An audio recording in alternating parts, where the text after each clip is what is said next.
Olá, um grande abraço para você que escolheu a Band Mais para se manter muito bem informado também neste sábado. E hoje nós vamos tratar de um tema que uma hora ou outra vai chegar até você também. Nós vamos falar sobre o envelhecimento.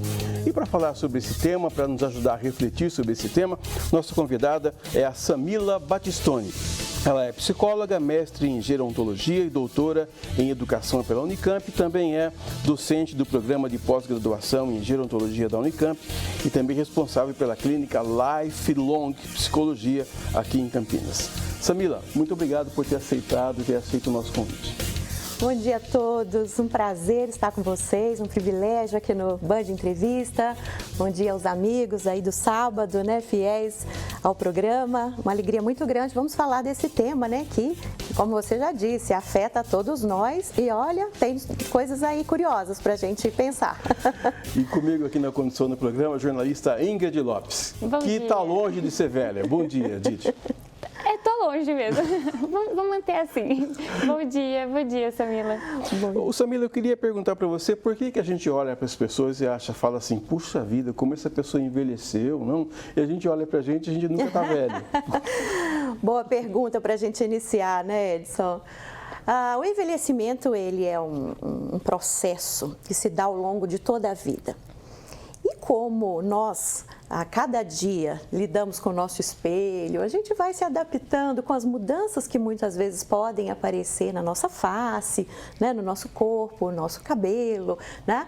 Mas alguns sociólogos até dizem que o processo de envelhecimento, ele nos é informado sempre pelo outro, né? Então é o outro que parece que percebe assim, algumas mudanças, principalmente essas físicas, né, de aparência, e nos sinalizam assim pela primeira vez que nos chamam de senhor, de senhora, e às vezes as pessoas até se assustam, né? Então, na verdade, é o outro que nos informa muitas vezes um pouco de alguns parâmetros, né, relacionados ao que se espera ou não do envelhecimento.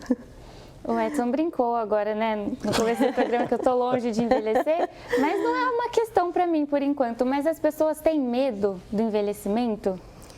Sim, Ingrid, e é uma questão sim para você, porque o envelhecimento ele se inicia junto com a vida, né? Ele é um processo natural que ocorre ao longo de toda a vida, então estamos todos envelhecendo, né? E às vezes a gente confunde a questão do processo de envelhecimento com uma fase da vida que a gente convencionou chamar de velhice, né? Que alguns eufemismos chamam de terceira idade, de melhor idade, né? Mas na verdade a velhice é um período da vida. O processo, ele ocorre ao longo de toda a vida e olha, por volta dos 25 anos, alguns processos até de natureza respiratória, eles já começam a declinar aí por volta dos 25 anos, 30 anos. Então, esse processo ele é muito complexo, ele é heterogêneo, ele é diferente para as pessoas, mas ele é cercado de muitos mitos, né, de muitos estereótipos, de muitos adjetivos negativos, né? Ainda há uma má compreensão desse processo, como se envelhecer fosse sinônimo de declinar, de deprimir, de se afastar da sociedade, né? Então as pessoas tentam se afastar dessa imagem, né? Então elas dizem, eu não me sinto um idoso, né? Eu sou jovem, eu tenho espírito jovem, né? Então essas são as falas comuns que a gente ouve no dia a dia. Mas tem muito a ver com a imagem que prevalece na nossa cultura a respeito do processo. Mas só uma observação. Quando eu disse que não é uma questão para mim, é que não é uma questão que me preocupe. Ai, que ótimo! Porque eu estou envelhecendo, eu percebo. A minha diferença para os nossos estagiários aqui não é muita. Mas às vezes na conversa eu fico, gente, tá chegando, né? O tempo tá passando, a experiência, né, vai avançando, você vai se sentindo um pouco, às vezes, mais familiarizada com os processos, né, de trabalho, de resolução de problemas do dia a dia, né? E isso é interessante. Agora, tem gente que não aceita de jeito nenhum, né? Tanto é que os procedimentos estéticos estão aí e cada vez mais em voga, né? Edson, essa questão dos procedimentos estéticos, ele entra assim num conjunto grande de discussões, né? Mas do ponto de vista psicológico, né? Aqui eu me colocando como psicóloga, é importante a gente identificar a motivação né, por trás dos procedimentos estéticos.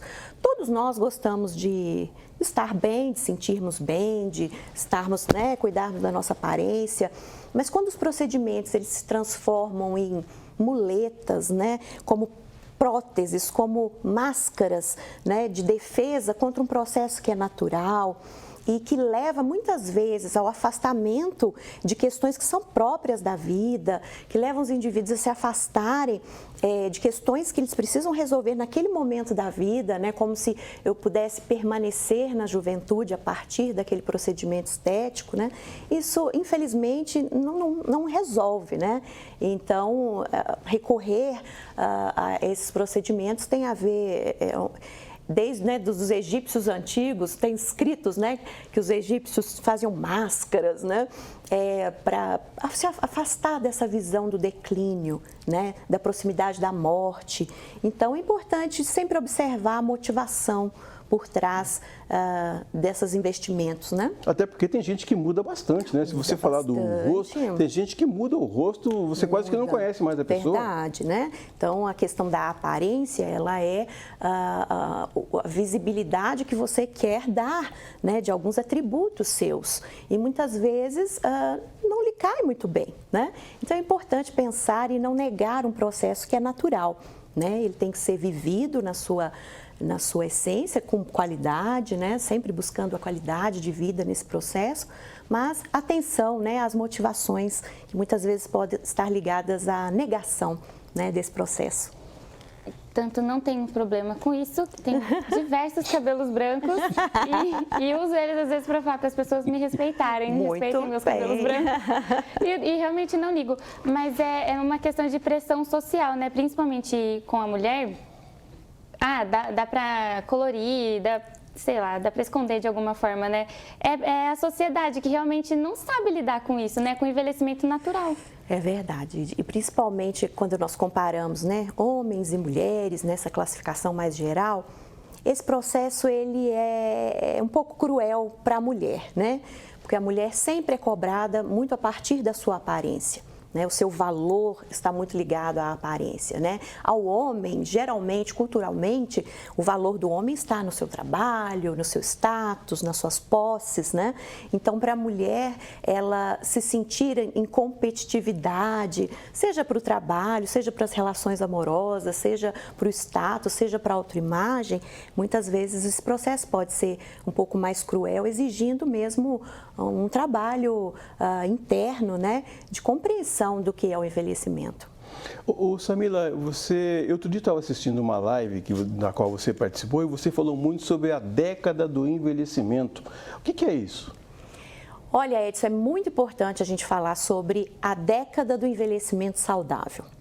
É uma iniciativa da Organização das Nações Unidas, por meio da Organização Mundial da Saúde, que elegeu, né, essa década de 2020 a 2030 como um momento importante para alinharmos o cuidado, as políticas públicas, a atenção ao processo de envelhecimento, que, do ponto de vista populacional, demográfico, está acontecendo de uma maneira muito rápida, né? Principalmente no Brasil, nos países em desenvolvimento. O ritmo do envelhecimento não tem acompanhado o desenvolvimento humano, né? Da economia, das condições de vida, né? Então, há uma preocupação muito grande com a qualidade desses anos a mais que a humanidade tem adquirido, né? Hoje, por exemplo, no Brasil, os indivíduos que chegam aos 65 anos, eles têm uma chance de viver ainda mais 19 anos, os homens, mais 23 anos. E o que vai se fazer, né, em termos de cuidados em saúde, até mesmo dos gastos públicos, da reorganização das políticas, né, quando um contingente tão grande alcança essa idade e outras necessidades, outras prioridades vão ser necessárias, né?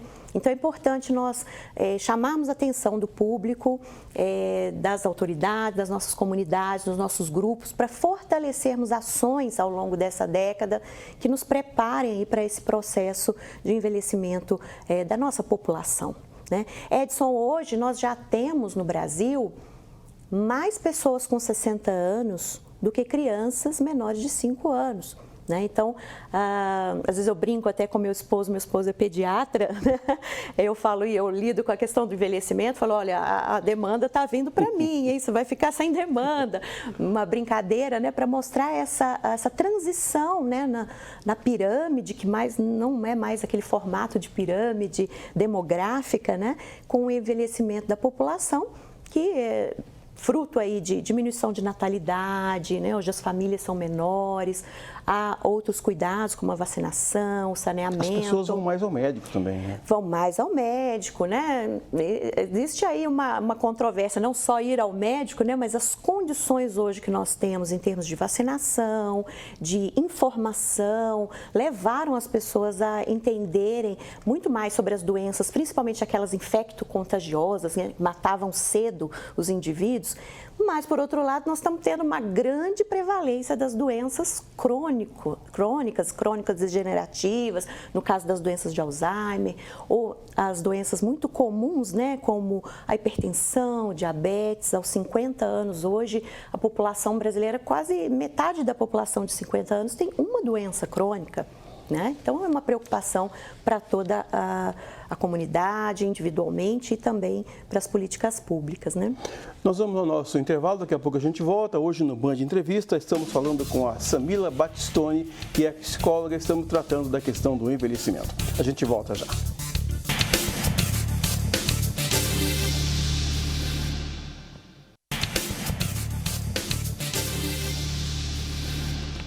Voltamos com o nosso Band Entrevista. Hoje o nosso tema é o envelhecimento e a nossa convidada é a Samila Battistoni, que é psicóloga. Dite. Samila, a gente está aqui falando de envelhecimento, mas não falou de gerontologia, né? Explica pra gente o que é, como campo de estudo. É importante nós entendermos esse campo científico, que é recente do ponto de vista em comparação com as outras ciências, né? Então, a gerontologia é um campo científico interdisciplinar. O que quer dizer isso, né? Neste campo atuam conhecimentos vindos da psicologia, da sociologia, da biologia e dos campos aplicados como a arquitetura, a economia, né? Para responder às questões do envelhecimento, à velhice, compreender as pessoas idosas.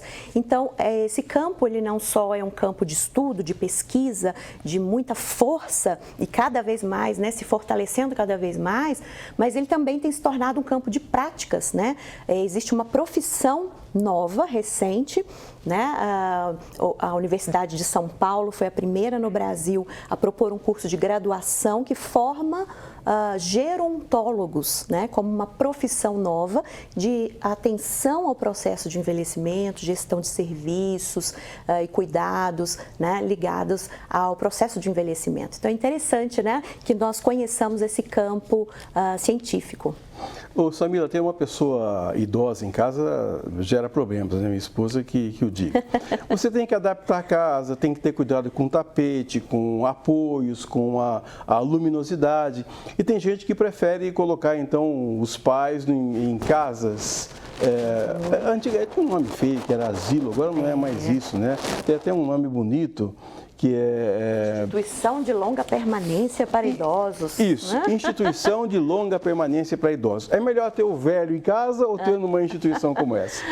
Olha, essa é uma questão complexa, né? Quando nós pensamos no envelhecimento e na porcentagem de idosos que precisam de ajuda para lidar com as questões do dia a dia, é importante a gente pensar que apenas uma fatia desse grupo populacional precisa de ajuda para as atividades do dia a dia. Comer, se alimentar, ou atividades mais instrumentais como usar o telefone, fazer compras, né, ou passeios.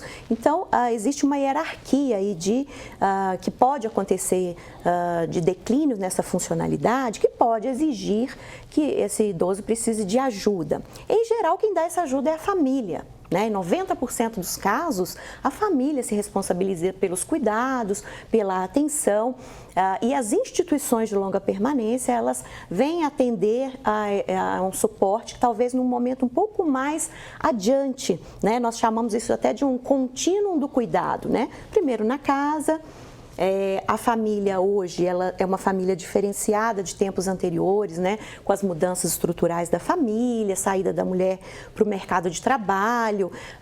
Então, muitas vezes há de se recorrer às residências assistidas, né? Que não são asilares no sentido mais de proporem uma forma padronizada, né, de institucionalizar o idoso e cuidar todos da mesma forma, mas sim uma casa onde ele possa ter assistência para medicação, para o dia a dia e uma continuidade, né, de uma vida sociocultural, de envolvimentos sociais, é o que nós almejamos idealmente, né? Existe um movimento também de talvez fortalecer a possibilidade que as pessoas envelheçam nas suas casas, nas suas comunidades, sem romper vínculos, né? Isso a gerontologia até usa uma expressão em inglês chamada aging in place, né? Envelhecer no seu lugar, no seu contexto, nas melhores condições possíveis, né? E isso é um aspecto complicado quando se pensa em Brasil, né? As condições de moradia, as condições comunitárias, o acesso aos serviços, né? Então é muito bonito dizer que nós vamos envelhecer nas casas, na comunidade, mas precisamos estar atentos à complexidade, né, do envelhecer no lugar, né, na própria casa. E individualmente, quais fatores podem prejudicar um envelhecimento saudável? Muitos fatores, Didi. O nosso envelhecimento ele é uma conjunção, né, de fatores genéticos, biológicos, do nosso nível educacional, né? E eu quero até chamar muita atenção para essa questão da educação, né? O quanto a educação faz toda a diferença nas respostas em saúde, nas trajetórias de saúde que os indivíduos revelam ao envelhecer, né? Pode parecer que a escola formal há uma diferença gritante, né? Nos percentuais de doenças crônicas, de transtornos mentais, de condições neurodegenerativas, muito associadas à ausência, né, desses recursos intelectuais que vieram da socialização, da escolarização, né? Então, a gente pensando na primeira etapa da vida, a gente pensa muito na escolarização, né?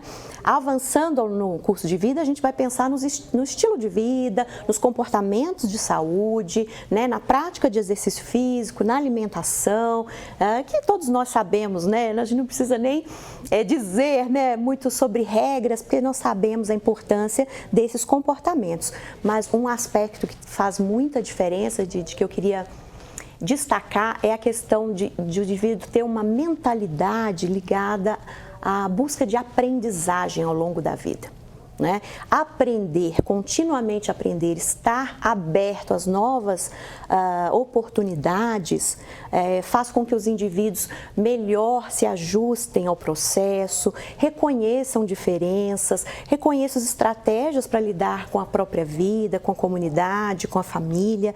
Então, a mentalidade de um aprendiz ao longo de toda a vida, né, tem sido uma bandeira levantada até pela Unesco, né, chamada de lifelong learning, né, você ser um aprendiz ao longo de toda a vida.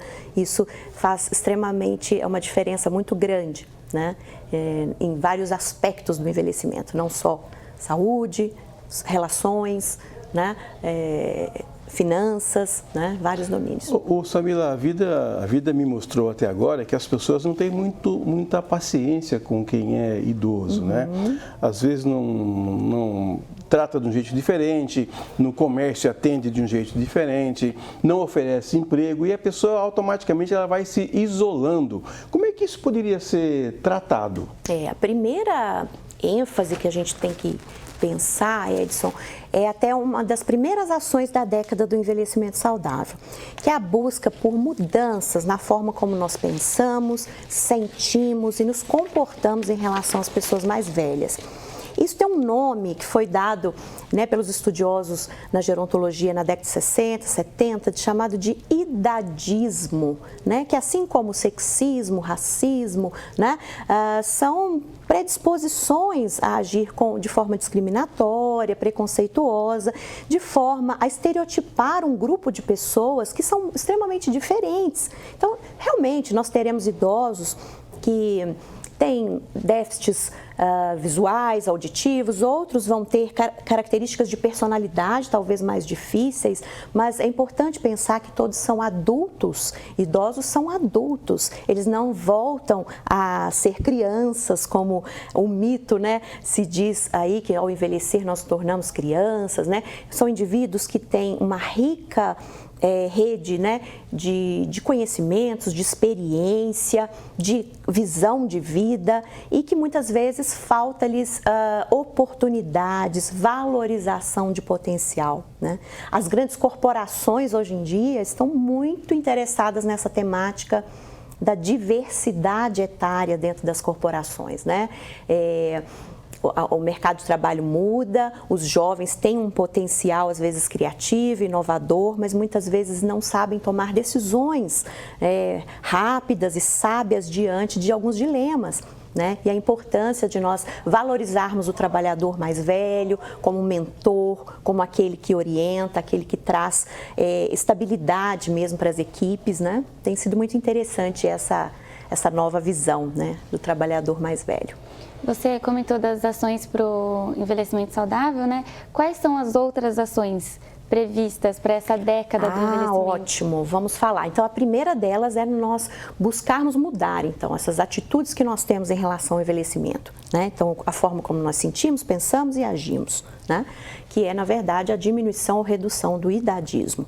O segundo tópico tem a ver com a valorização do potencial das pessoas mais velhas, né? Os mais velhos, eles são uma fonte de capital social, de capital econômico, que muitas vezes não é medido, né? Quando ele toma conta de um neto, quando ele cuida de alguém doente, quando ele aconselha, tudo isso deveria ser parte e valorizado como um potencial que está aí e nós não estamos desfrutando desse potencial. Esse é o segundo tópico. O terceiro tópico tem a ver já com as instituições, com a intersetorialidade no cuidado em saúde, né? Ter mais acesso à atenção primária, à prevenção, à educação para o envelhecimento e que esse cuidado seja em rede, né? Não seja só o hospital, só a unidade básica de saúde, que nós criemos redes integradas para um cuidado do idoso.